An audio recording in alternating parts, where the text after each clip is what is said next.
We're finally on the air, and it's Mondays with Mikey and Murf. What's up, Raider Nation? We're here. We're here. I'm sorry, I can't even sing the song. I'm so happy we're here. We were struggling for like an hour, but let's do this. So, here we are once again. Me and my boy, he's my best friend. His name is Murf, and it's time to go. Let's talk about the Raiders. Let's go. It's Mondays with Mike and Murf. Let's do this. Let's have a good time. There's nothing to this. We're losing anyway. So let's just enjoy because it's Monday with Mikey and Murf. We talking Raiders and Gruden football dirt. Cause it's a good time. Let's go. I like having Gruden hatred. Let's go. It's Monday with Mikey and Murf. Woo! Murf, we are online. We struggled. We had debacles. We basically had the Raider season, but live on video. Yes, our team often is reflective of what it's like for us in real life, and the way that we had technical difficulties to start this show, then we are the embodiment of the team that we root for, my friend. Look, it's been a disaster of a season, and it was a disaster of a start to this show. But unlike the Raiders, I believe in Gruden's era, we're going to finish the show strong. They're not going to finish the season strong. I don't think they are. But we're going to finish this show strong. Well, I think you're right. I know I can say that for sure that one of those things is true. Definitely. Let's congratulate Murf. Well-deserved 1,000 subscribers on Murf's Fan Cave or Raider Fan Radio on YouTube. Thank you all very much. Thank you, Mikey, for your support, my man. Thank you for helping me get to that number. Thank you for supporting Murf's Fan Cave. I really appreciate it. And thank you to all of those, I could spit. Look, I can't talk. Thank you to all of you that subscribed and support Murf's Fan Cave as well. That's, of course, Raiders Fan Radio. That's this show, Mondays with Mikey and Murf. And that's the Fan Club Blitz, man. I can't tell you all enough. You know, the YouTube thing was kind of, I don't want to call it an afterthought because I don't want it to be dismissive of it, but we've been an audio-only podcast. I mean, look at this face. This is a face made for radio. We've been an audio-only podcast forever, and we just kind of live stream the videos just as something fun to do. And it's kind of turned into a lot of fun. Like, it's a lot of fun doing this YouTube thing. And I thank you, Mikey, for because of what we do on this show, it's rubbed off on me, man. And I have such a good time on this show that we wanted to bring a lot of that to Raiders Fan Radio. And we have, and people are responding positively to it. So thank you. I can't thank you all enough. Thank the fans of this channel that stuck with me through all this bullshit. And then they were able to find out who you are because you're amazing through this channel. So thank them. And hopefully moving forward, you can join the YouTube partner program. You get a bunch of benefits on your channel. That's why we did this, because you deserve to find more fans, maybe earn $1, and definitely the little perks that come with joining the YouTube partnership program. Well, thank you very much, man. Yeah, I'm looking forward to it. This is all new stuff to me, and I'm looking forward to embracing it. All the new opportunities that are out there for Raiders Fan Radio and for Murf's Fan Cave. Absolutely. Yep, we're gonna get you into the clickbait titles. No, we're gonna get you into the hatred video. I'm not gonna do that. But it's funny. I'm not gonna go down that path. But I will tell you this though. But I have uploaded a couple of things that aren't shows. I think, and thankful to you that I think we're going to feature one of those later. And that's been a lot of fun. So not necessarily like clickbaity, but definitely outside of the realm of just doing a live stream broadcast of a podcast, right? Let's be honest. I mean, the YouTube algorithm is ridiculous. They want capital letters in your titles, and then nobody watches a video unless it says crazy, wild, loud, demonstrative, disaster, blow up. Nobody wants to, you write, they won an award. They're like, I don't care. Oh, they threw the award away and burned it. Oh, I got to watch this. Yeah. Uh-huh. So it is what it is. But look, let's get started. I'm trying to find positivities in videos, and hopefully this will be the last hatred Mondays with Mike and Murf, because I'm basically over it. Like, literally, it's like, I'm done. I'm going to try to find headlines that are not as bad as they've been lately. I'm going to try. I don't know if I can. But let's get right into the headlines, breadlines, deadlines. Murph, I don't like rent. You hate paying rent. Hate paying rent. There it is. There's your headline for the week. In the debacle that was Thursday night football, Gruden was definitely outcoached, whether you guys agree or not. Carr was benched, technically, or, they said he wasn't. But basically, Nick Mullins was made to look elite like Tom Brady in the final Battle of the Bay, which they called the Bosha Bowl. We're going to get into that a lot more in a minute. So that's the major headline, so we'll discuss that. But let's talk about this. Bruce Irvin was cut by the Raiders. We all knew it was going to happen, but still, does it strike you as anything unique, weird? What happened? Do you blame anybody? I just need to know your thoughts, Murph. Yeah, I mean, this is not surprising at all. And I mentioned on previous shows, this has been, I can't remember in recent history being more disappointed by a player. And the reason I say that is that when Khalil Mack was traded, well, first off, let me back up even before that. In the offseason, we were told, and even during last year, that his struggles were due to Ken Norton Jr.'s offense, that he was being asked to cover players covering receivers, covering tight ends, and that was not his strong suit. That his strong suit was rushing the quarterback, and that he needed to have his hand in the dirt, and that he needed to just be a pure pass rusher. And by getting back into a defense where he was allowed to do that and only that he was going to flourish. Okay. So I bought into that hype. And then there was the Khalil Mack trade. And while we know Bruce Irvin and Khalil Mack are buddies, and look, he's a human being and that's his friend. And I understand why he's disappointed that Khalil Mack got traded away. But his response openly to the public was, all right, let's move on. Let's go beat the Rams. I assumed that by his statements was that he was going to take this on as a professional, understand that business decisions get made, and he was going to go out there and not only take control as the leader of the defense on the field, but off the field and in the locker room as well. I figured this guy was going to emerge as a veteran leader for our team, and he did absolutely none of that. He completely has failed us on all accounts. He takes wide angles to the quarterback. He takes plays off. He badmouths our quarterback anonymously. Like all the things that you don't want out of this guy are what we got out of him. So today his trade becomes official, and see you goodbye. Don't let the door hit you, man. I'm glad he's gone. I'm not going to miss him one bit. I'll give him credit for his departure. He at least put out a nice message thanking Mark Davis and thanking the Raiders. But frankly, I think that was a save face. I think that was probably initiated by an agent because they want him to go sign somewhere else. And if you have he's already got a prohibitive salary. If somebody's got to pick up $4 million if they want to sign this guy. So not only is that prohibitive, but you don't want to put, I'm a bad seed on there as well. So he wants to come off in a nice light. So he played nice with the Raiders on his departure. But outside of that, so I'll give him a little bit of credit for that, but I don't buy it. I don't think it's genuine. So, but anyways, outside of that, Mikey, I've probably given you more of an answer that you were Raider Nation wanted to hear. But when it comes to Bruce Irvin, I'm incredibly disappointed, and I'm not going to miss him one single bit. Well, I'll be honest with you. I mean, I completely agree 100%. He was very outspoken, very aggressive, whether it be in terms of Twitter or, when Ken Norton was fired or, disgruntled, let's call it. He was definitely a disgruntled player. And he definitely quit for whatever that's worth on the team, on the coaching staff, and whatever. But in summary, or in defense of him, whether he's a great player or not, I cannot dispute that. And I completely agree with you. He quit. But I can also say the coaching staff is quitting on the players, and they see it as well.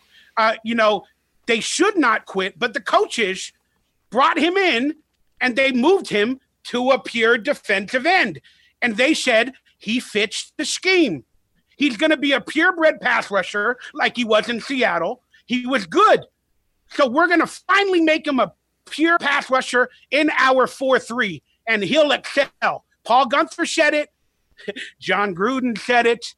And then after he was cut, Gruden, if you guys want to call this BS or not, says he didn't fit our scheme. I mean, what? You kept him on the team. He was a trade candidate last year or a cut candidate in the preseason.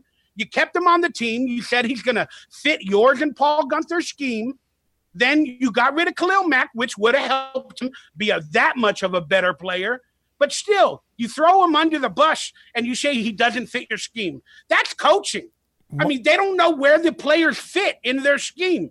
And they're saying that. So, Mikey, they're deep on the players, and then the coaches are giving up on the players, and the players are quitting. That's just my perspective. Can I give you another perspective? And I would just float this out there to you, okay? And hear me on this. And I'm not taking a shot at you, okay? I'm just saying this genuinely is just another alternative viewpoint, okay?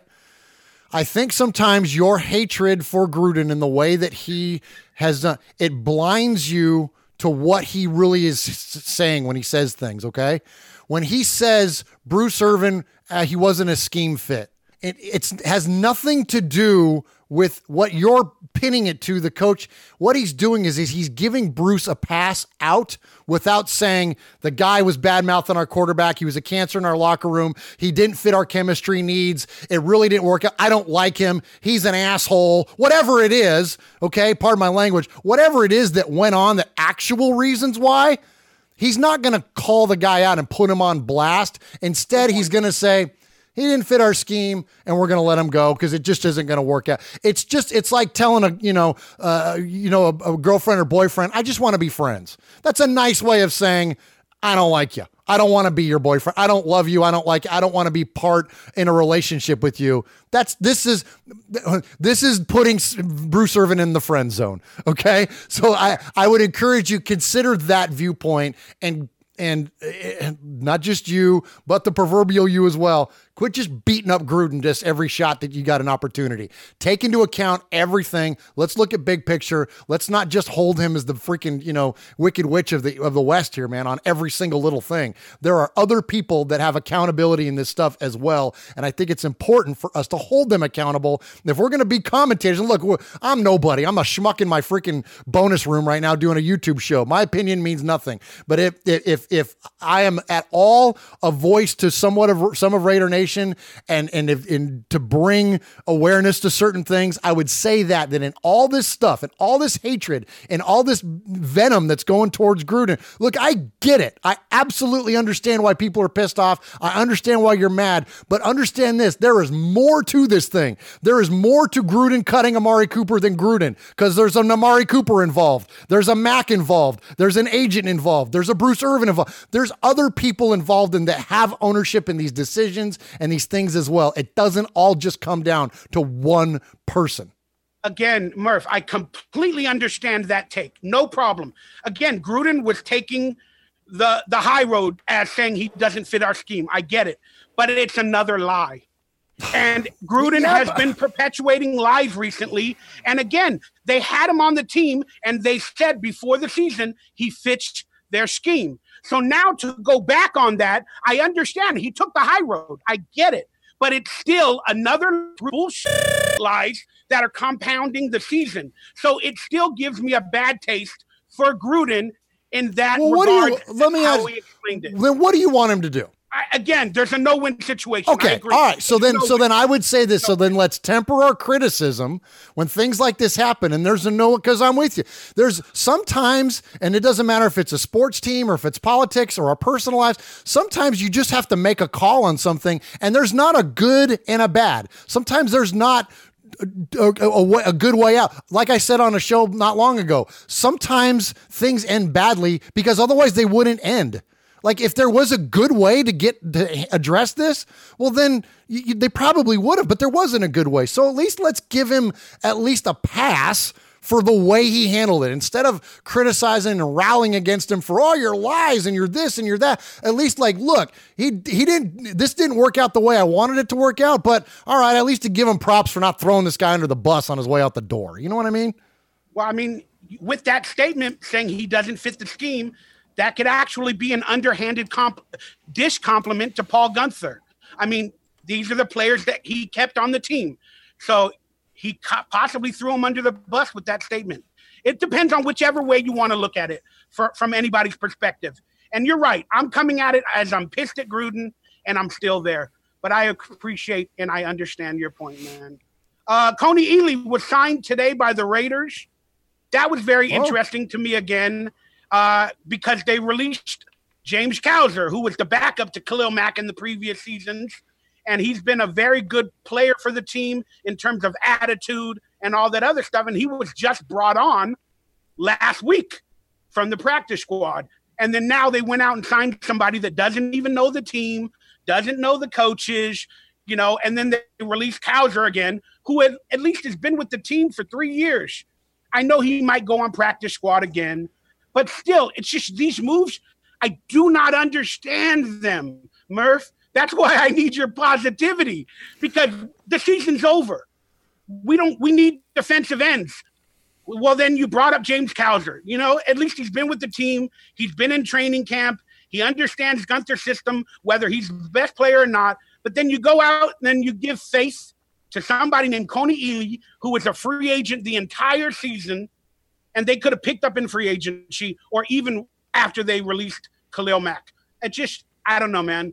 I don't like the decisions, for the team moving forward, because now Gunther's got a new player to teach in 2 or 3 games, and Cowser would have at least known that much more.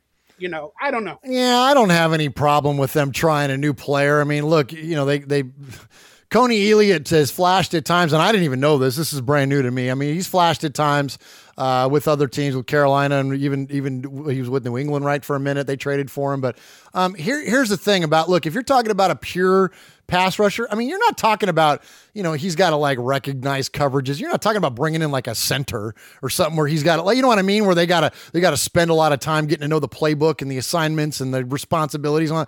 If you're talking about having a guy that puts his hand in the dirt and go get the quarterback, that's your job, 94. Go get him. You know what I mean? So I don't think this is that big of a deal. I mean, I'm not surprised by it. And this is where, look, I don't like the way our season is going, and I'm not going to apologize for the Raiders. I don't care what the reasons are for things. There never is a good reason to be 1-7 and turning in one of the worst seasons in the history of the organization. It doesn't matter what you do. You're not going to get a pass for that. So, but knowing that that's what's happening, then you kind of expect everything at this point, right? Yeah, I just don't understand during the trading, if he's trying to win, maybe he could have brought in Coney Ely or whatever, but he didn't. He waits until Bruce Irvin is finally cut, and then James Cowser's been with the team. The team knows him. They love him. He's from China as well. And it's just a good person, again, has been released for somebody that nobody knows. There's no consistency. Cowser's he's a nice guy and he's a fun story, but he's not a great player.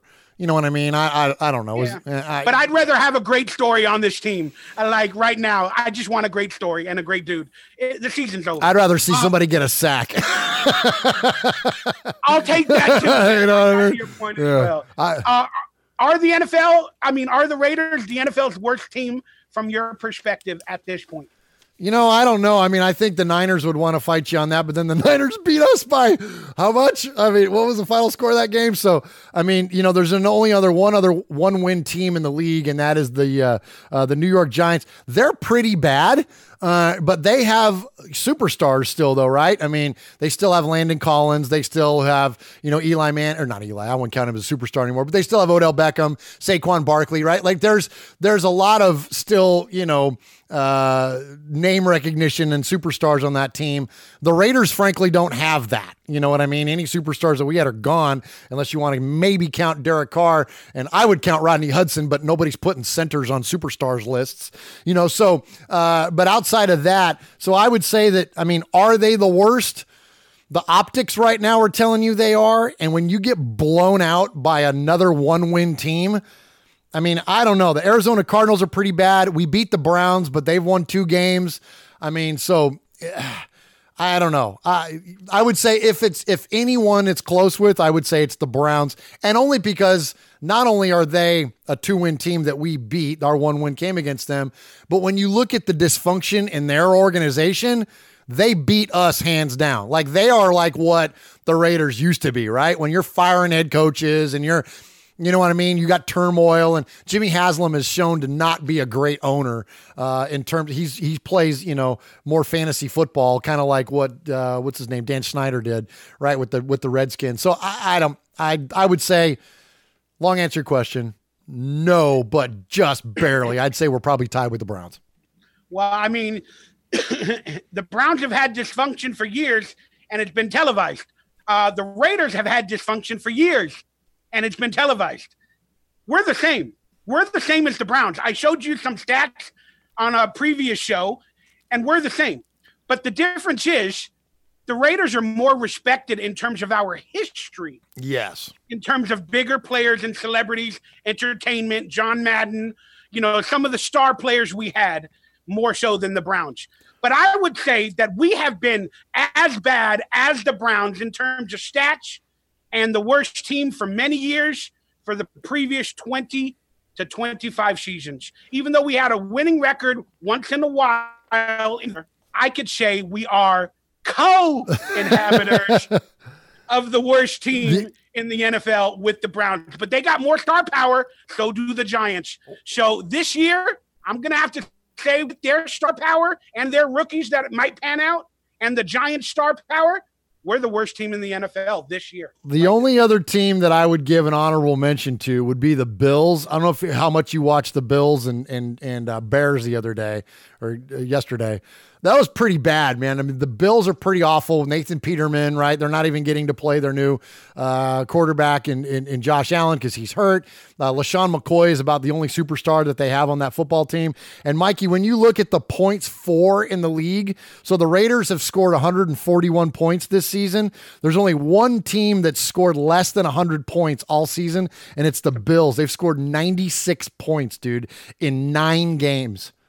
That's pretty bad. Now, granted, they've won twice, and one of them is they beat the Vikings. I don't know how the heck that happened. Their defense is bald. Their defense is good. That's great, but they're offensively, I mean, like I said, they're just terrible. They've allowed 241 points, which is not as many as the Raiders. So their defense is pretty bad, but yeah, they certainly, but when your offense is putting you in bad spots, and anyway, it's sad, Mikey, that it's this debatable, right? Of whether we're the worst team or not. It's sad. Everything about all of this, even our videos, my videos especially, it's just sad. It's sad. And that I'm living in a world of sad, Murph, and I'm not the best person with my brain and mental, activeness to be in a world of sad. It's just not good for me. And I'm worried about Derek Carr. Like, literally, if he's a Raider for life, if he is Gruden's guy, with the way the season is going and the way it looks bad. Should Derek Carr want out? I mean, his future might be tied to Jon Gruden. Gruden has 10 years. He's already been in the league 5 years, Derek Carr. His future might be a dink and dunk, never pass the ball deep type system forever. Should Derek Carr want out from your perspective? No, I don't think that that's even on the radar. I think that these two are going to have their futures linked together, and that's okay. I mean, that's, we've talked a lot in the past few shows here about how quarterbacks need consistency. And when you look at whether it's Drew Brees and Sean Payton or Tom Brady, Bill Belichick, or, Peyton Manning and Tony Dungy or whatever, like, you get these quarterbacks and these coaches that are linked together, and, it's produced some, Hall of Fame caliber, Ben Roethlisberger, Mike Tomlin, like the list goes on and on and on. Right. So, I don't think that Derek Carr has any issue with being tied to Gruden's, tied to Gruden as a coach. And look, while Derek Carr is an athletic, big-armed quarterback, and of course we would all like to see him have the ability to make more of those types of plays. At the end of the day, Gruden's offense, at the end of the day, Dennis Allen, at the end of the day, Gruden's offense produced an MVP in Rich Gannon. Now, it wasn't the year that Gruden was there. It was the year after he was gone. But Rich Gannon was an MVP quarterback in this system. And so I think that there's a lot of opportunity for Derek. And look, and this thing also, here's something unique and something that I really thought about last night and watching the game with Aaron Rodgers and Tom Brady. When you look at the way their offenses evolve week in, week out, and over really, especially over seasons, it's because they have time in. And there's a lot to be said for that time spent together, that once you start to gain, nonverbal communication, you start to gain understandings of one another, you start to gain the opportunities, frankly, to try new things. They were praising Bill Belichick about how he would use Cordero Patterson, how completely different from like the way the Raiders ever used him. But then Raiders never had time. And I think that this is important for Gruden and for Carr to remain intact and give them time to develop these things, because it takes time. Now, granted, you have Sean McVay and Jared Goff, and sometimes you get these things in the way they work out on short notice, and the things go great. You get Patrick Mahomes and Andy Reid, and look, I get it, but I think that when you look at the overall history of the league, the coaches and quarterbacks that stay together for long periods of time have the most success. So I don't think Derek Carr is going to want, quote, out by any means at all. All right. Well, Cordero Patterson, the only reason the Patriots used him as a running back was because the Raiders showed him how to use Cordero Patterson as a running back. If you remember, I don't know if it was last season or the previous season, Cordero Patterson actually came in at running back on a bunch of occasions, maybe 8-9 times, and did very well. So the Patriots saw that, and then they worked with it. Kudos to them. Also, Gannon versus Carr. Gannon is a fiery competitor. Carr is at times, but Carr is very complacent. And I don't know if the chemistry of him always doing and saying and whatever Gruden tells him to do and not fighting back, letting players be released, not speaking up. I don't know how much he could speak up.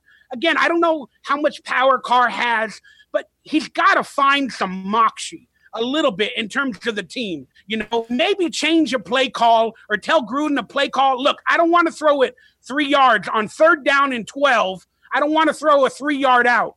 We need a first down. I'm going to trust in one of my – I'm going to go after Seth Roberts. I'm going to go after Martavius. Again, these play calls are check downs. They're being called by Olsen, Gruden, whoever, and Carr's going with it. You could see it this entire season. On 3rd, 12, 3rd and 9, 3-yard, check downs. And people can blame Carr. I don't know who to blame. So I can't say it, but just Carr doesn't have the moxie, and he's not fighting Gruden. Well, he's not fighting back. Those things come with maturity, though. I mean, Rich Gannon was 35 years old. And when you look at the way Phillip Rivers is now, you look at the way Marino was, or any of the guys that have that fiery spirit about them, they were not like that when they were 24, 25, even, Derek Carr's only 27 years old. So, granted, like you said, he's got his legacy tied to Gruden. At 10 years, he could still be playing at a high level. I mean, now the way that we see quarterbacks playing, look, the league is changing before our eyes. The idea of quarterbacks not being able to play into their 40s anymore, with the way that the league has changed, with the rule sets and all that, and the conditioning and everything, that's changing. So we might see a guy like Derek Carr play into his 40s, right? He's certainly going to have the work ethic and the commitment to it. So all that said, that fiery mentality comes from also, Mikey, that not only that maturity, but that confidence. Like, you got to have confidence in that what you're doing is going to produce a good result. Like right now, Derek Carr doesn't have a ton of reference points. Right? He doesn't have that moxie because he's never had that long-term, he's had literally a flash in the pan type success in the league from a team perspective.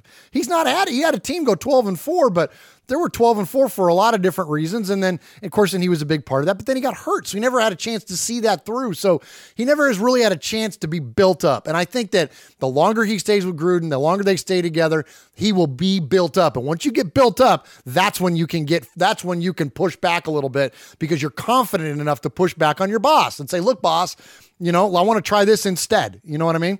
Yeah. It's just Carr keeps saying in every press conference, I'm not going to change. It's what you get emotionally from me is what you're going to get forever. I'm never going to change. But I think what he's saying is that I'm not going to waver in spirit. He's not going to waver from his dedication. He's not going to waver from, he says, I think we're going to win every time we take the field. And yes, that is what that's what you want. And that spirit in him is not going to waver. I think that's what he means. Somebody needs to call Gruden out on his just from my opinion. But okay, Caesars partners with the Raiders. Earlier on Thursday morning, Caesars partnered with the Raiders for a 15-year partnership in terms of promotion. Caesars will be the official casino of the Raiders. You know, they'll probably have Raider bar specials, you know, gambling on the Raiders and all that. But this was all announced on Thursday morning. And again, I'm in a conspiracy world. This is from VegasInsider.com. After Nick Mullins was named the starter, the 49ers were favorites. Then the Raiders became favorites, and betting went through the roof, especially at Caesars. And then the Raiders lost hugely, and they lost the over-under, the half, and all that from all the betting, and people made a lot of money, according to Vegas Insider, on that Thursday night blowout. I don't know. The Raiders are going to Vegas. Mark Davis needs money. The NFL is now partnering with Vegas. That game, I don't know what happened, Murph. Did the NFL and the Raiders do a test rig for the future to make money where they paid or they put money with companies on the 49ers after Nick Mullins is the starter? I don't know. Do you think anybody was involved? Do you think this is rigged? But this is according to Vegas Insider. And all these clues, I don't know if you guys want to see it, but it scares me. Yes, it's all rigged, and the NFL is full of premeditated outcomes, and we should stop watching the games because we don't have it's absolutely nothing left to chance. It's all predetermined by the Illuminati and the number 30. Sarcasm. Can you detect it? Sarcasm. Sarcasm there, Murphy. Can you detect it?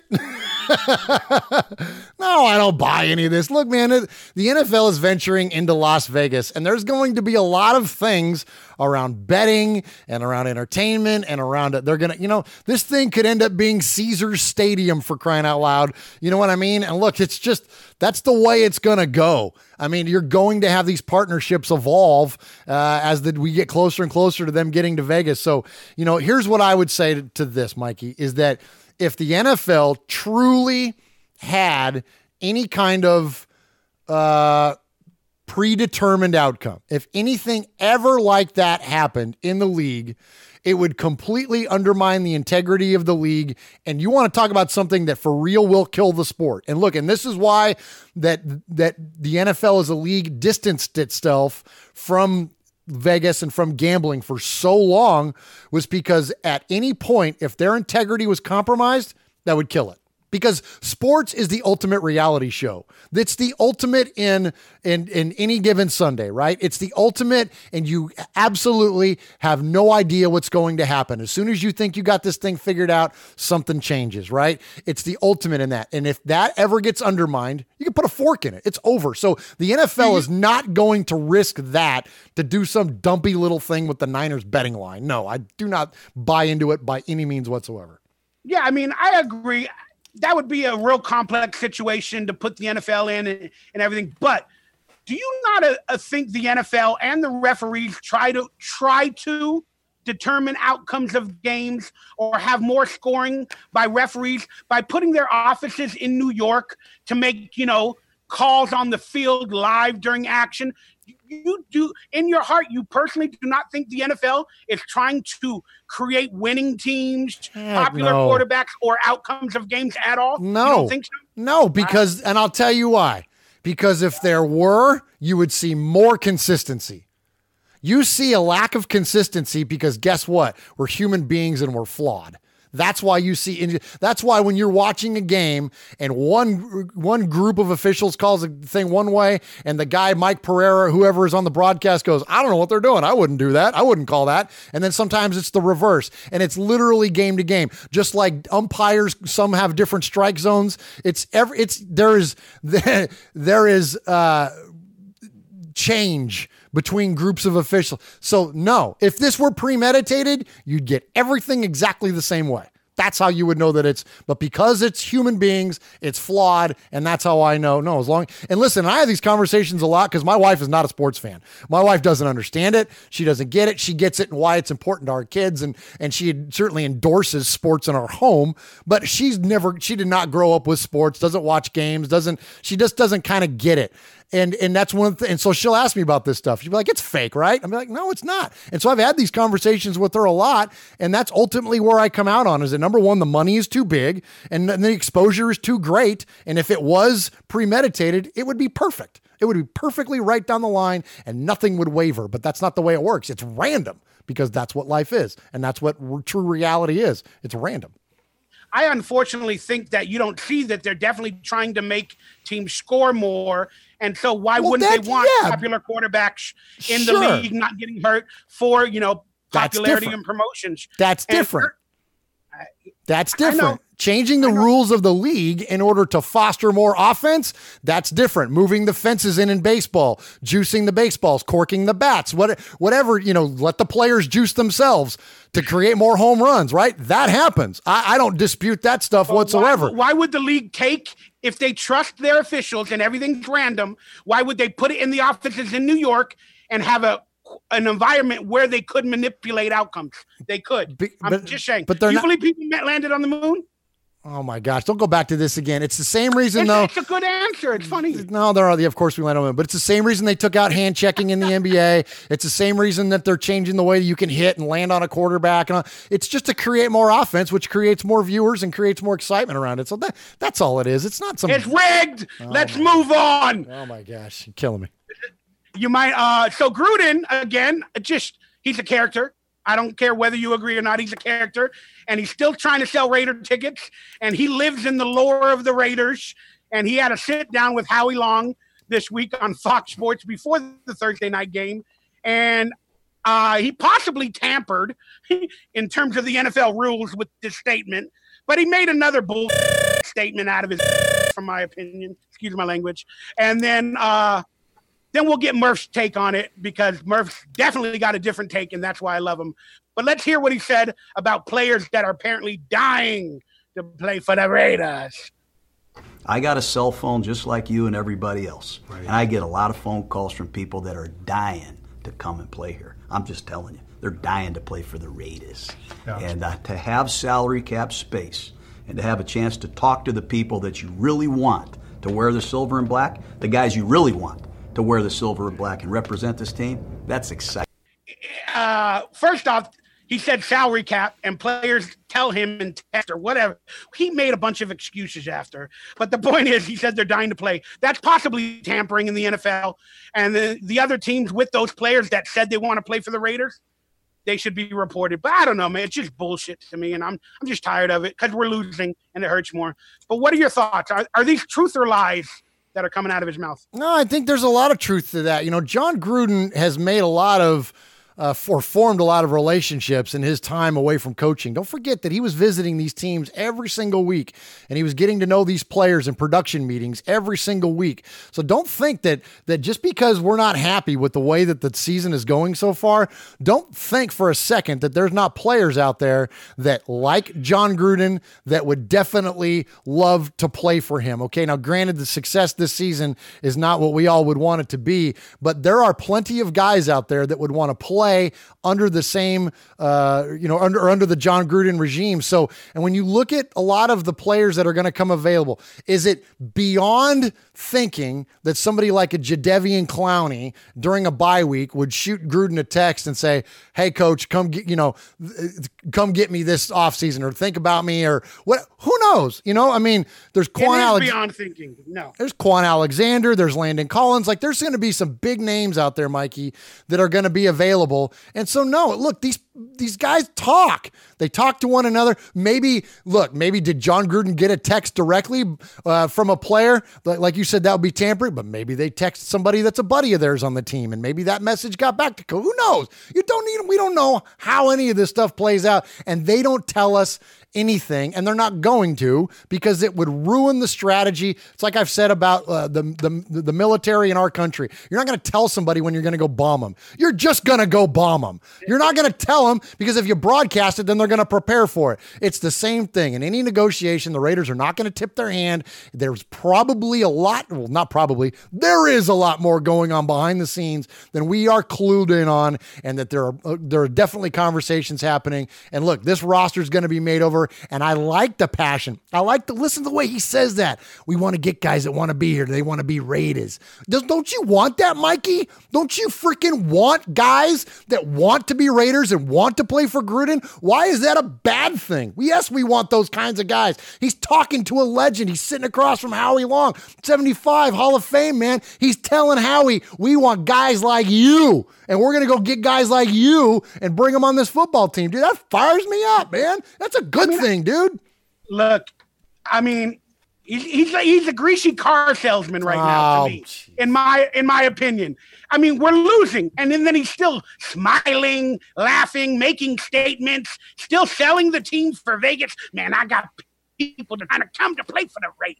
I mean, we're losing right now. Can you feel some of our pain? And can you stop trying to sell us on this bullshit right now? I understand for the future. Just shut up, Gruden. You know, let's wallow in our pain for a little bit. Let's get over it. And stop selling me on the greatness of the Raiders where there hasn't been any greatness. I mean, I love the Raiders too, but we just talked about it. Where is the greatness? It ain't happening. It hasn't happened for 20 years, even with Gruden. Maybe 1 year, whatever. It's a greasy car salesman, and I'm tired of it. Tired of it. All right. Sorry, I get animated. This was interesting. Mike McGlinchey was asked after the game or something about the coin toss that put him on the 49ers because we drafted an offensive lineman. I believe Mike McGlinchey was Gruden's guy if he was available at 10, but he wasn't because the 49ers won the coin toss. So the 49ers took Mike McGlinchey, and then he was asked, and he said he was thankful that fate put him on the 49ers and not the Raiders. That's a very interesting statement in terms of Gruden saying players want to play for the Raiders. I mean, literally, the team and the free agents are watching this debacle and watching the players be cut, traded, whatever's going on. And even a rookie says, oh, I'm glad I'm on the 49ers, not the Raiders.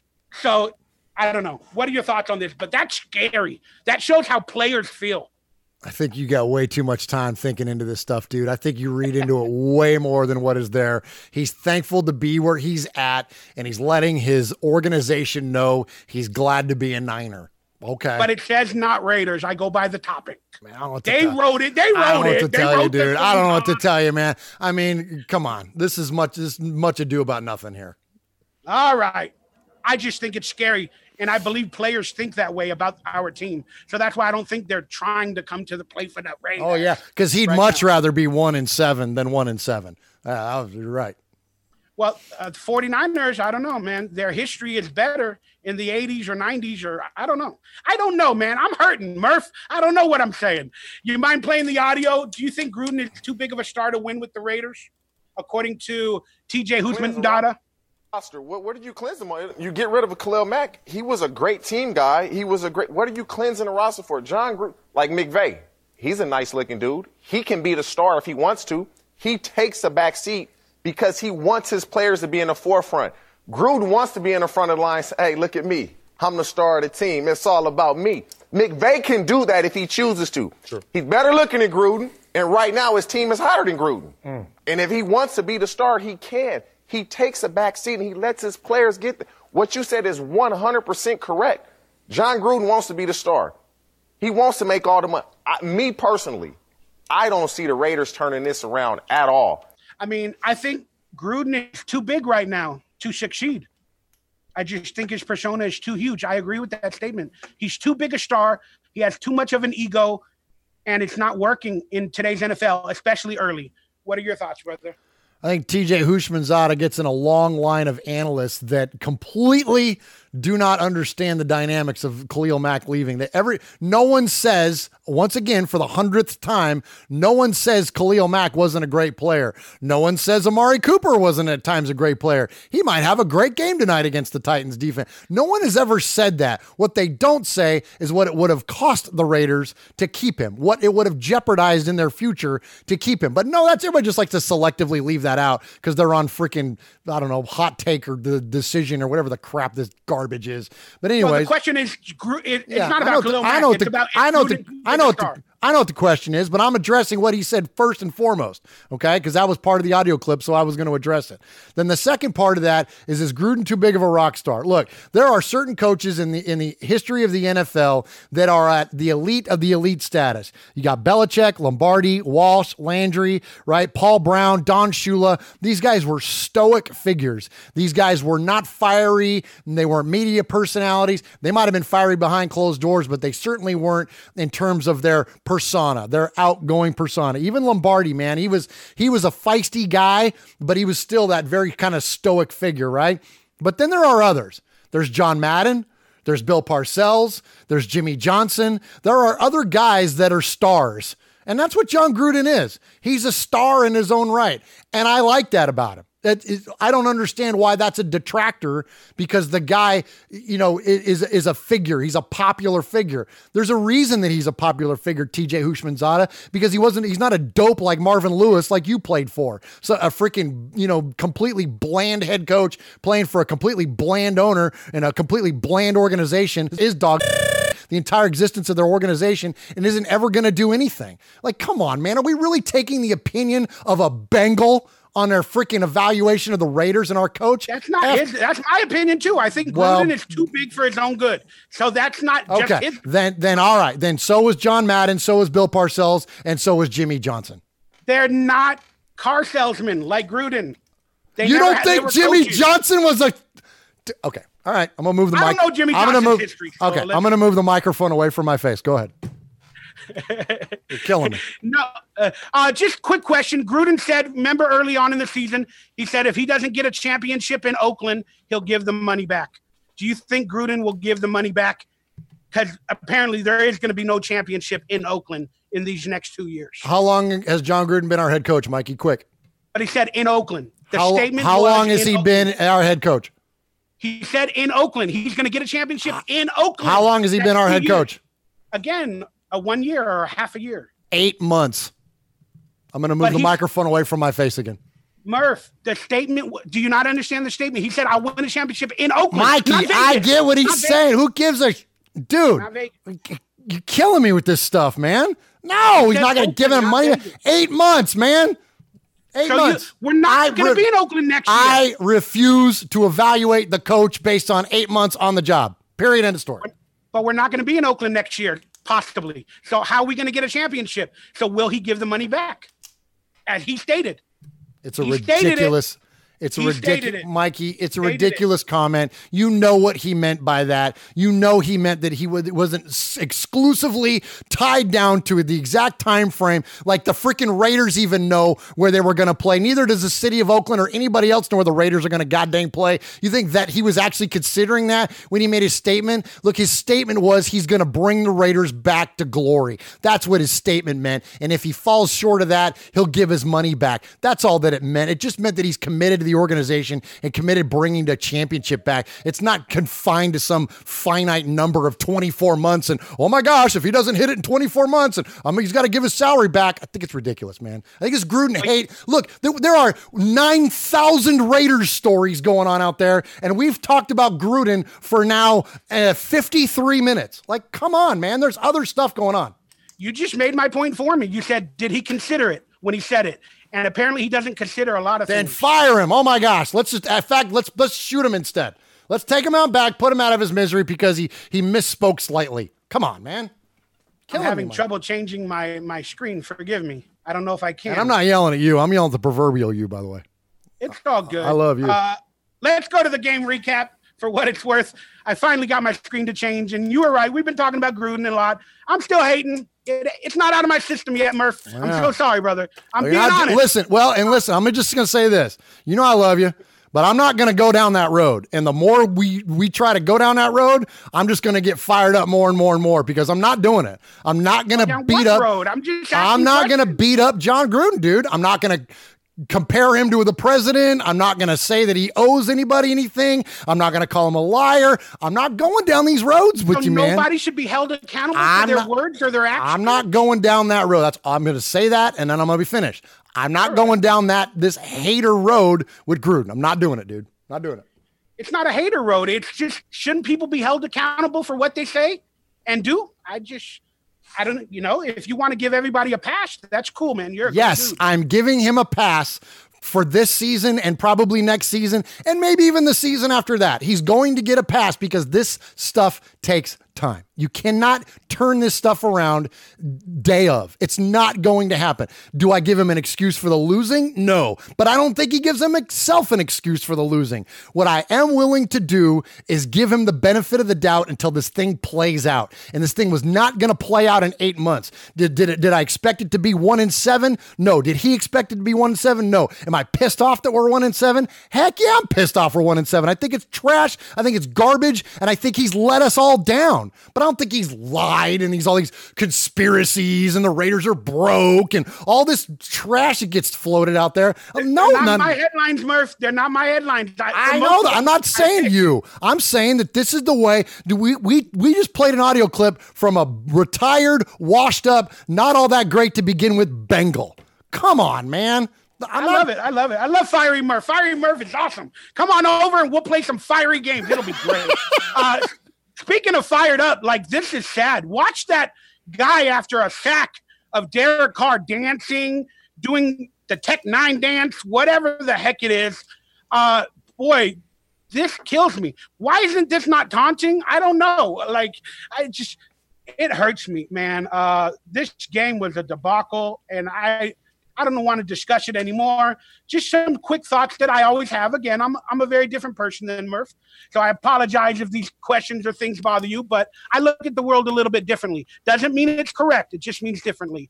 But Marcel Aitman, he was brought up, and he's inactive 2 weeks in a row. I mean, shouldn't they give that spot to an O-lineman, that we have all these injuries? I don't understand. He keeps being inactive. Just put him back on practice squad and bring up an O-lineman, And then Rashawn Melvin, healthy and active again. After Dominique Rodgers-Cromartie's retired, we were one cornerback short for this game, and then they made Rashawn Melvin inactive again. I mean, I don't understand the moves. I never will, Murph. I don't know. You let me know what you think. He should have retired at halftime like other former Colt Vontae Davis. That's what I think. I don't think Rashawn Melvin's going to be a Raider for long. That's funny. That is funny. But still, I just meant, we needed cornerbacks in that game, and he's one of their free agents. And it just proves that, the ship is being run. I don't know how it's being run. Did players and coaches quit before the game, meaning from all the turmoil and all that? And if you can place a blame on one person or group for this game, I'd like you to do so, because I need to place blame on somebody for everything. That's just how my life is. I think that we as fans often mistake lack of effort for lack of understanding. And follow me on this, guys, is that what our eyes tell us, oh, that guy's taking a playoff, or they've quit on their team, or they're not doing their best. When in all actuality, they really are. They just don't know what they're doing. And so if you ask me to blame somebody, I'll give you this one, okay? I think that Paul Guenther has been a very big letdown as a defensive coordinator. Now, granted, I don't think that he's got a lot of talent on this defense, and I don't think our defense has been talented at all for a very, very long time. Even if everybody loves the 12-4 year, that year we were going to win the Super Bowl, right? Everybody loves that year, but no one likes to remember the fact that our defense was trash that year. Okay. But so this defense, it's not like we had a bunch of playmakers other than Khalil Mack. It's not like we had a bunch of roster studs. So I'll give Guenther that benefit of the doubt. But what I don't give him the benefit of the doubt on is that when you see guys that you look and you interpret as lack of effort, it's not. What it is lack of preparation. It's lack of understanding of what their assignments are, their responsibilities are. When you see Reggie Nelson how long has Reggie Nelson been in the league? 17 freaking years or whatever the heck. I don't know. I don't even know what the number is, but it's a long time. And he turns loose of a guy in the secondary to get a absolute free run into the secondary and then trots in for a touchdown. Is that Reggie's fault or is that Paul Guenther's fault? That one I'm pinning on Paul because I refuse to believe that a guy, even though, look, I'm not the biggest Reggie Nelson fan in the world, and I think he takes a lot of bad angles and has certainly lost a step. I don't think that he's that incapable of covering in the secondary, of understanding how his job works. I think that he's probably got his brain wrapped around it pretty well. So the fact that Guenther has got him in this position where he doesn't know what to do, or that the next guy with Nelson knows what to do and they turn a guy loose and get literally a free release and trot into the secondary, that's on PG, man. There's no other way around it. That's on PG. So you want to blame somebody? I would certainly blame him. Do you remember the scene where they showed Jon Gruden hit Paul Guenther with the playbook or whatever, like in his shoulder, saying, like, what's going on? Yeah. Like, how do you feel on that situation? I mean, like, in my opinion, if I was Paul Guenther, I would have said, Gruden, these are the players you're giving me to work with. There's no consistency. Whether Gruden's making the decisions or Guenther, I truly don't know. So, again, I can't really respond to that. But Guenther, I think, should have fought back and said, your offense is only giving us 3 points in this game. Again, I'm not gonna make this about Jon Gruden. I refuse to make another segment about Jon Gruden. No, I said Paul Guenther. I know, and you just said what he should have done because of Jon Gruden's offense. So I'm not following you down this trail at Jon Gruden. Okay, this is on Paul Guenther. You want to put it on him on his defense. That's fine. I'm with you on that because he should have. Yes, absolutely. There was something to that. Now, as far as the dynamic between these two, I mean, even Gruden came out and said, look, if you thought that was bad, you should see us on the golf course. All right. Clearly these guys have a rapport. They have a good working relationship. And so I don't read anything into that look, Gruden was pissed and he should have been, and he's calling out his coach, and he should. So I don't think there's anything wrong with it. Paul Guenther has the right to be pissed. He doesn't, because he's not the boss, Mikey. That's what I mean. Gosh. Gruden has too much power. Paul Guenther was brought on thinking he had Khalil Mack and all these other players, and Gruden is constantly removing them from the situation. Paul Guenther has a right to be pissed. This ain't about Gruden. I'm just saying Paul Guenther has a right to be pissed, and he should have thrown it back in Jon Gruden's face. But they're both complacent. Okay? And they won't say nothing, just like Derek Carr. That's what scares me about, this team under Gruden. So, and Carr, okay, so Carr was benched. Oh, excuse me. Sorry. Do you agree with that move? Or not benched, taken out for, I guess, injury shake. Do you agree with that? Especially Carr being called non-tough. Yeah, you don't want to get your $25 million a year quarterback killed in a blowout game. Yes, I totally agree. And Carr didn't like it, nor should he. But yes, absolutely. I endorse the move because there's, again, like all of things, there is a bigger picture at hand. I think for the chemistry of the team, again, that's a right decision. I'm not debating that. But also, I have a different perspective sometimes, as I always do. I think for the chemistry of the team, let him tough it out. Let him prove his critics wrong. Let him get a touchdown, at least going into the next game. Let him try to figure it out together instead of always removing and all that. It doesn't create consistency. And again, why didn't he take Carr out in Seattle? If he's worried about injury for his $1 million quarterback, he didn't do it. So the decision-making, I don't understand it, and I don't like it. And I just question it, brother. I question it. And then this is just boggled my mind. How did one injury on the O-line cause so much chaos versus a 28th ranked pass rush in the 49ers? One player gets injured, and it created a debacle. That, in my mind, that's coaching, that's depth, that's players that they did not bring in free agency, or players they had in training camp on the O-line that learned the scheme that they released, get rid of, bring back. It's just no consistency. One injury to a player caused that much chaos, and it shouldn't have. The Packers and whoever else had 2 injuries last night to a center and somebody else, and they still played decently, and Rodgers only got sacked once. This is a talent thing. From your perspective, how did one injury cause so much chaos versus the 49ers? Well, we have an issue at right tackle, and we've had an issue at right tackle for a long time. And clearly, I'm rooting for Brandon Parker, and I think he's going to be a good player in the league, but he's clearly needing a little more development than just one rookie season. And then it's not one injury. Colton Miller got hurt and Kelechi Osemele got hurt. So essentially you're down to Gabe Jackson and Rodney Hudson, who are by all accounts rock stars. Rodney Hudson's the MVP of our team, which we'll get to later. But then Gabe Jackson then struggles, right? And he's probably struggling because once you have that many weaknesses in the, offensive lines are all about a unit, right? It's all about a collective unit. It's not about one player. And so when you have a part of that unit as a weak spot, then the other guy's got to kind of make up for it. And then a lot of times they get exploited on their own as well. So, I think that this was a domino effect. This was a handful of different things that led us to this spot. But I do agree with you on that it ultimately it comes down to a lack of depth. And, I've said on this show numerous times, and I still believe it, I'm not going to get too caught up in who the backup linemen are on our football team, just like I don't get caught up in punters and I don't get caught up in certain positions as far as like, we've got to have, this person here, this person there. But I do think it is important to be deep because that's what championship teams are, right? They are deep. And so if you want them, you want somebody to blame, here's where you blame Reggie McKenzie. Here's where you blame the lack of talent that we have on the offensive line. This team was, by all accounts, one of, if not the best offensive line in football, even with Austin Howard on it in 2016. And now 2 years later, we have an absolute debacle going on at offensive line. So no, I don't think it's coaching. I think it's 100% Reggie's issue. And it's been Reggie's issue for a long time. How long have we needed a right tackle? Like, why is it that right tackle and inside linebacker and safety, those three positions, this man has never been able to figure out, ever? Yeah. How long has he been our GM? How long has he been? I know, I heard you. How long has he been our GM? Like, I mean, wow. A long time. Time. I'll just end it here because I'm always confused about everything in life, and it makes you mad. I'm sorry about that, Murf. But again, they release players like David Sharp, Brendo Giacomini. Not anymore. He's back.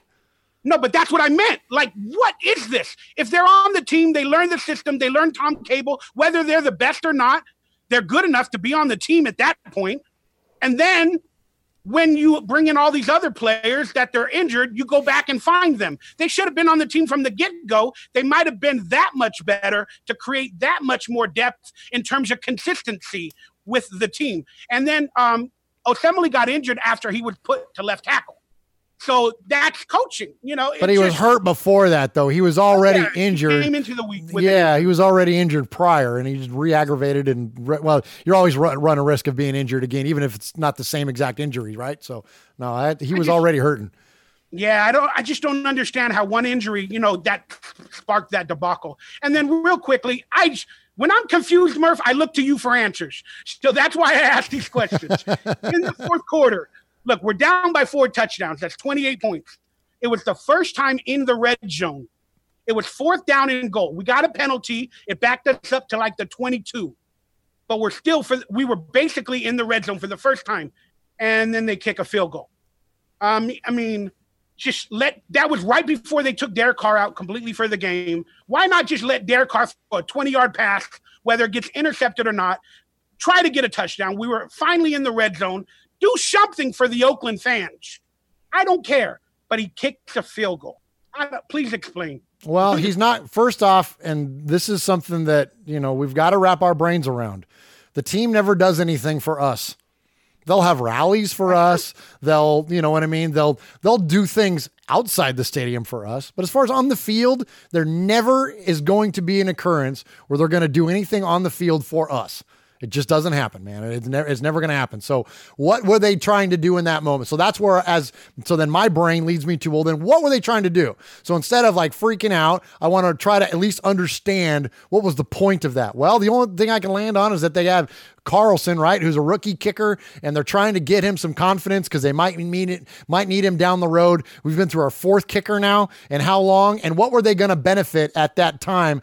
What are the odds? What do the analytics tell you as far as conversion rates on 4th and a mile? I don't know. They're probably pretty freaking low. So send out the guy that you don't know, what you got in him yet. You want to get him some confidence maybe by making a kick, and so you trot him out there to kick a field goal. It's like we had the conversation a little while ago about sometimes you just got to make decisions. There's not a good and a bad. Sometimes you just got to pick something. Well, there you go. They picked to attempt the field goal. Yeah, so this goes back to the betting and possibly the rigging the game thing. The over-under was 42 for the game. So I don't know. If they go for a touchdown and get it, you get it, the gambling odds or whatever. It's just something interesting that I read from Vegas Insider. But that decision freaked me out. All right, there's Derek Carr's passing chart. Gruden's got him in a system of dink and dunk purposely, whether we got the talent or not. But there it is. You guys can make of it. There's his passing chart for the entire season, not just last week's game, the entire season. Let's get into the fun zone. We got to get some fun going because, we are animated today. Look. Hey, Amari Cooper's on the screen. Monday Night Football just started. So, yeah, let's do something fun. Yeah, I'm predicting Amari Cooper might have a good game. And so the debacle or the hate on Gruden's decisions is going to get even worse. He might have like 100 yards and a good game.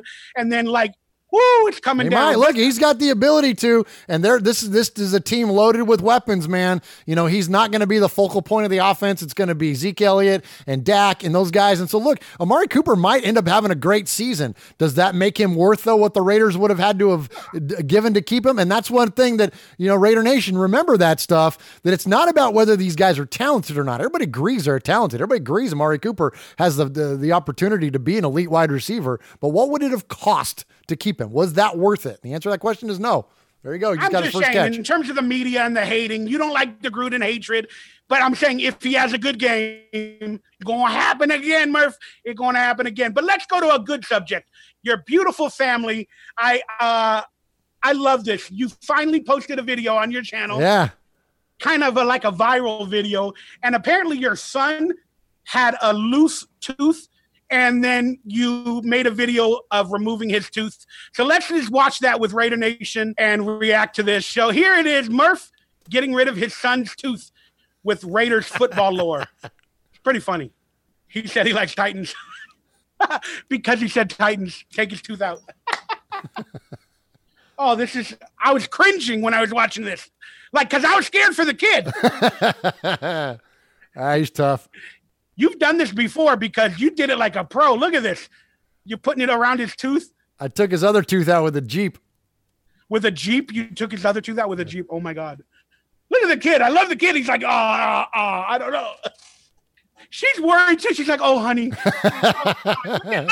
He just wants to throw the ball. Look at Murf. Let's go. I don't care. Look at the kid. He got it. He got it. He's kind of in shock at first. He's happy now. It's out. Good job. Thank you, buddy. Thank you. Look at that. He's proud of it. I hope Gruden is his tooth fairy. He might get $1 million. Hey, Gruden tried to sign me as a backup after that play, Mikey. Did he really? I believe it. But there it is, Raider Nation. You finally got a little glimpse into Murf's family life. Beautiful family. Nothing but love and pride. They share adventures together. He's got movie posters. He takes his tooth out with a Raider football. And he's trying to brainwash his son completely.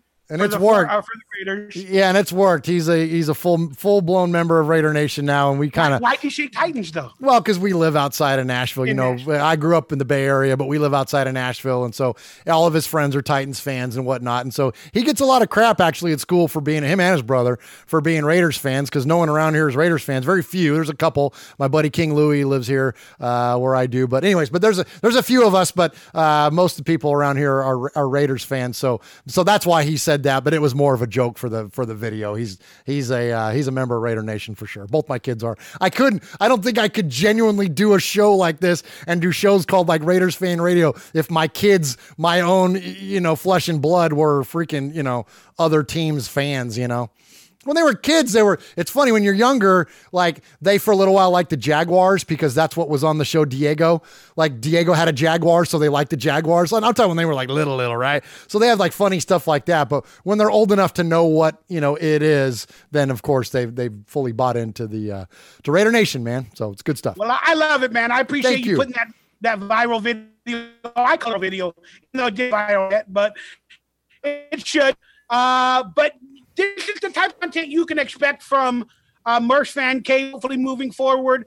plus more amazing Raider podcasts with varying opinions from many people. And you did your Halloween special, and I'm going to play this song. If you have it, if you don't, I'll play it. But it's the Uncle Mosh Halloween. Do we have time? Song. Do you want to play that? I mean, I don't mind, but I don't want to be too self-gratifying here. I appreciate you saying it, but we'll play 10 seconds, and then they can listen to it from your show. Perfect. Raider.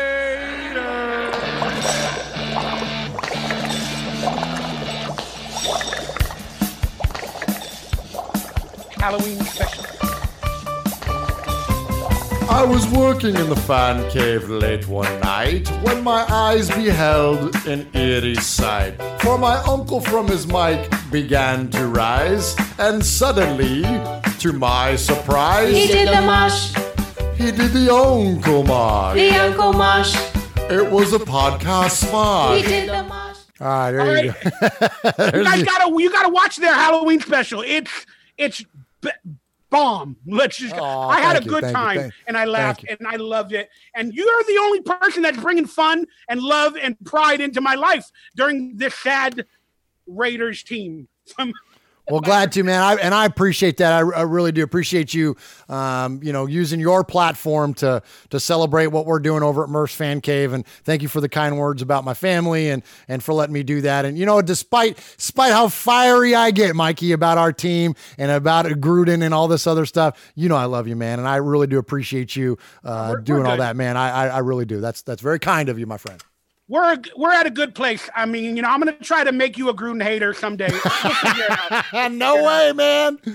This is the first annual Murf and Mikey Midseason awards. I didn't want to do regular awards because I don't think there's any awards to really give the team. So I kind of just wrote some weird things, and maybe we'll have an answer, but I think it's kind of fun. Who would you give the best attitude award to on the Raiders? Number one for me is Tyre Whitehead.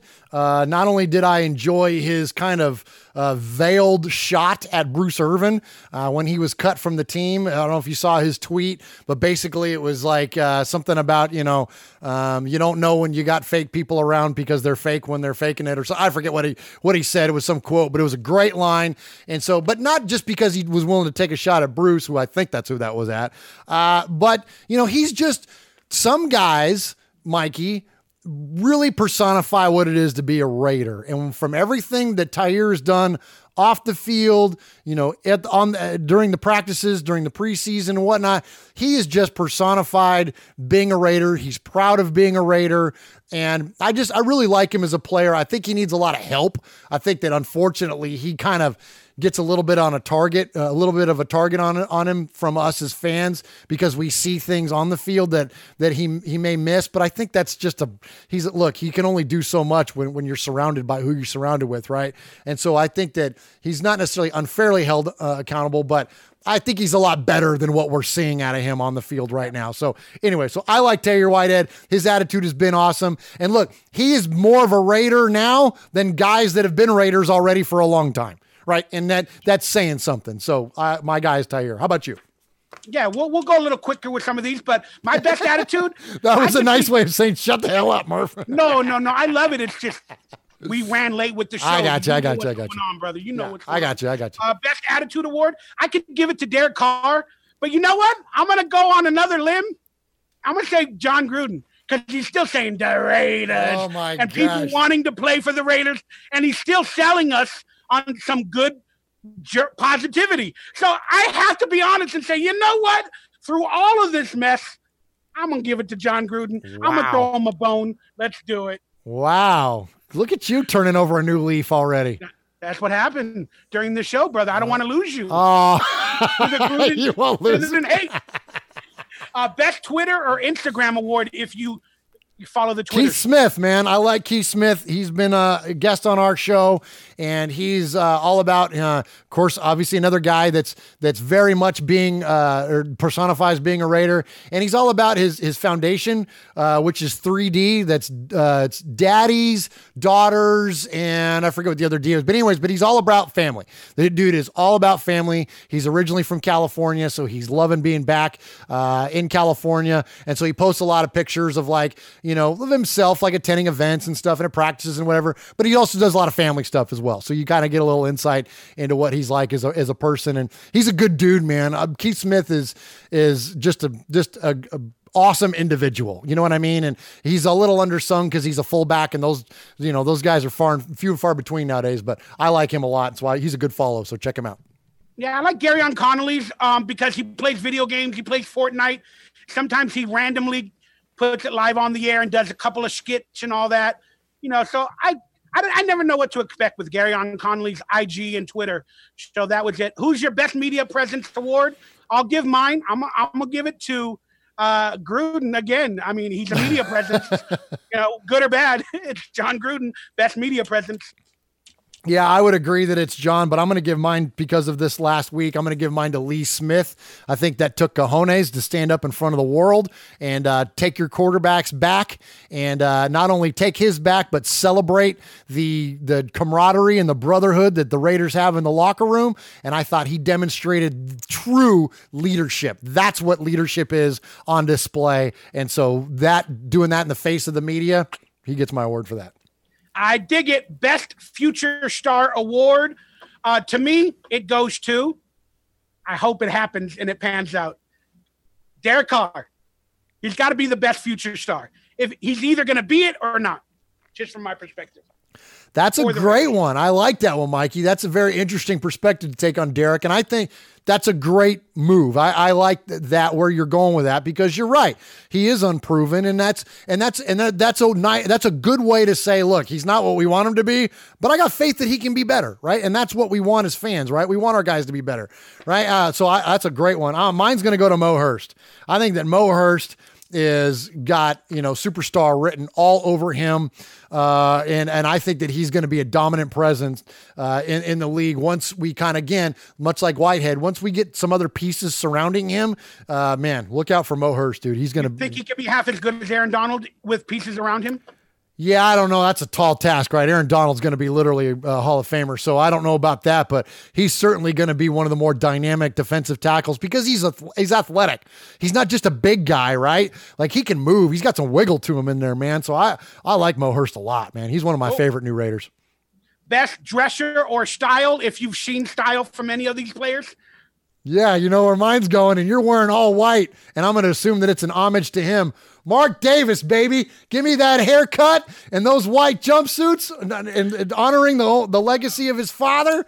No one's got more style than that. Plus, he's freaking, bumping Too Short in his minivan on the way to P.F. Chang's. That dude knows how to roll, Mikey. You got to go on my Twitter, On Air Nation, and look at the caption, this photo with Mark Davis and some girl. I don't know whether she was hired as a date but you just got to caption that photo. The best dresser for me, I found a picture of Dwayne Harris. This is him leaving the Oakland Stadium, the special teams, punt returner, wide receiver, whatever.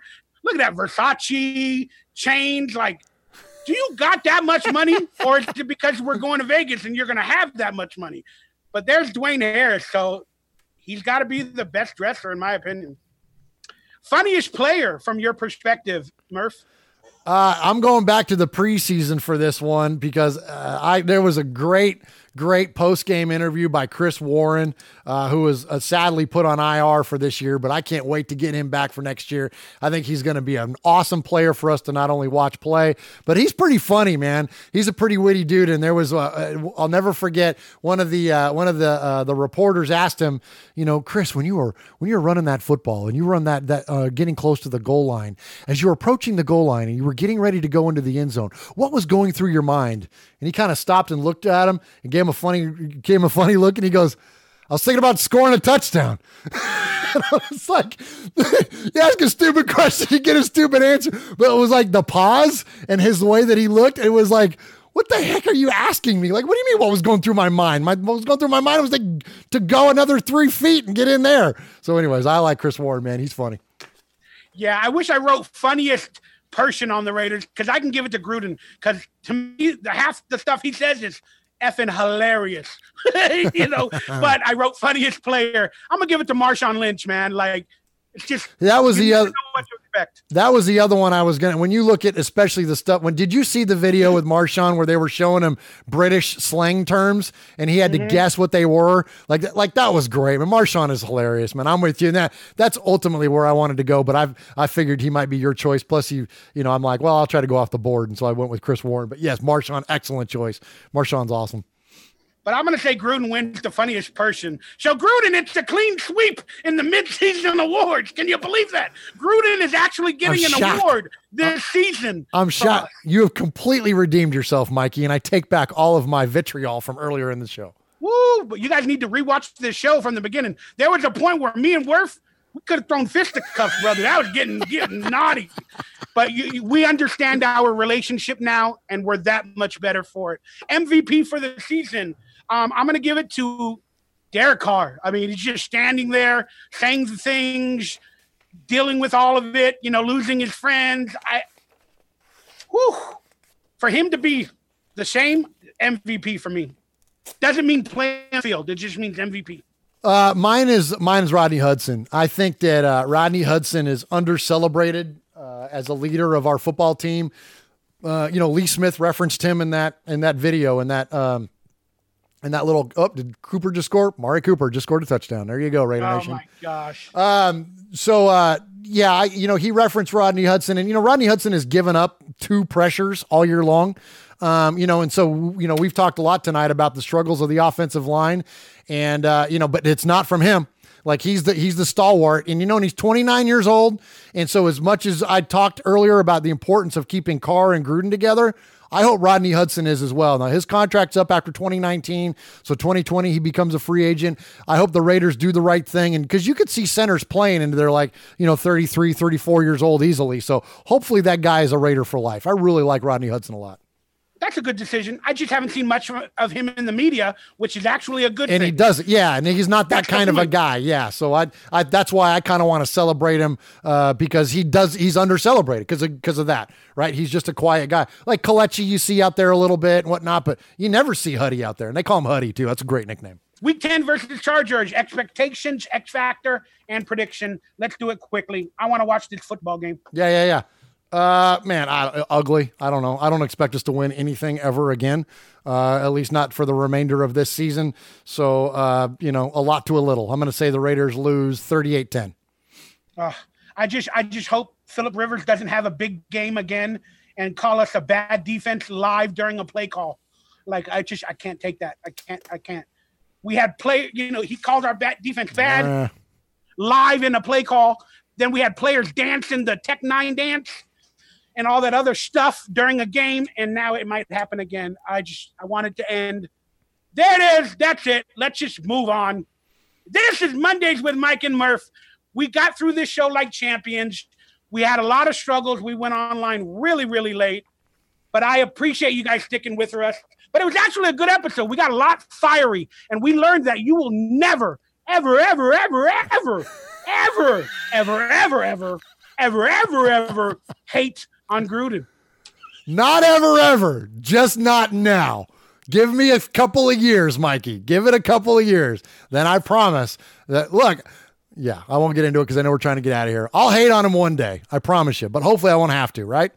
Don't say that. You know what the truth is? In terms of you being a prideful family man, an amazing person in life, that's the better perspective that you have. And I wish I could go there. Unfortunately, I'm just being honest with myself. I'm not there right now, but I hope to be. But you're a father as well. And fathers would never hate on their children for their decision makings or whatever. They could clearly say they're disappointed, but you should never hate. You want your kids to be better than you, man. You want them to be better than you were. And you know what I mean? And each subsequent generation to follow, right? So, and I'm all about rooting for success. And so, look, it doesn't mean that it's okay, that the Raiders are losing. It doesn't mean there's nothing that I can say that can justify 1-7. There just isn't. So, and you're right to feel every way that you do about Gruden and the Raiders and everybody else and there's clearly there are literally thousands and thousands of people that agree with you. So it doesn't make me right and you wrong, or you right and me wrong. It doesn't make it. It just makes our opinions different. But you are absolutely well founded to feel that way. Look, you know what I mean? I'm just hoping that because and here's why, Mike, is that I just feel that as a fan, like what are we fans of, right? And so I don't want to hate on them because I want them to be desperately want them to be successful. And so I'm willing to look past what's gone wrong and look why, and just at least try to understand why, and then if this stuff goes on for too long, then look, I promise you, you'll start hearing me scream from the rooftops too. And if we were doing shows back during the Dennis Allen days, I mean, I'd have my Sharpie in my ear right here and talking about, I got to go look at the film and it is what it is. And at the end of the day and all the different stuff. And I would be screaming about Dennis Allen. I promise you. So this is not a Gruden apologist stance. It's just that, I'm just kind of willing to be a little bit patient, but there's nothing wrong with the way that you're taking it. Yeah, that's exactly right. Yeah. So please don't mistake my fiery spirit about it as like an opposition and you being like, oh, you shouldn't be that way. No, you guys be whatever you want. I'm just choosing not to go that way. You know what I mean? Yeah. No, it's a better choice, but a lot of us cannot make that choice for some reason. But we were sold a lot of goods. We were sold a lot of goods. It hurts when then you find out it's a lemon when you take it home and you find out it's a lemon. I think a lot of people feel that we have a lemon. Especially in opening. I thought this was a 10-6, man. I thought we were a 10-6, 11-5, even on the top end. You know what I mean? 9-7 on the bottom end. I mean, I don't think anybody thought that this team wasn't going to be that going in. So, the disappointment is real, man. It's real. It's, I've broken down in the previous couple weeks because the realization is finally setting into me. It's over. I can't deal with it. I'm going to yell. I'm going to scream. I'm going to continue being mad. But again, my madness or my being mad is going to wear off, and it is honestly slowly doing that. But unfortunately, in the middle of the season, we're going to start doing shows where we have to look at draft picks and all these other players that might be a Raider in the middle of the season. And we're going to probably start next week. So there it is. That is this episode of Mondays with Mike and Murf. I love you, Raider Nation. Murf, you're an amazing man. Let's get out of here and enjoy the rest of our day. Same time next week, same bat channel. Peace, y'all.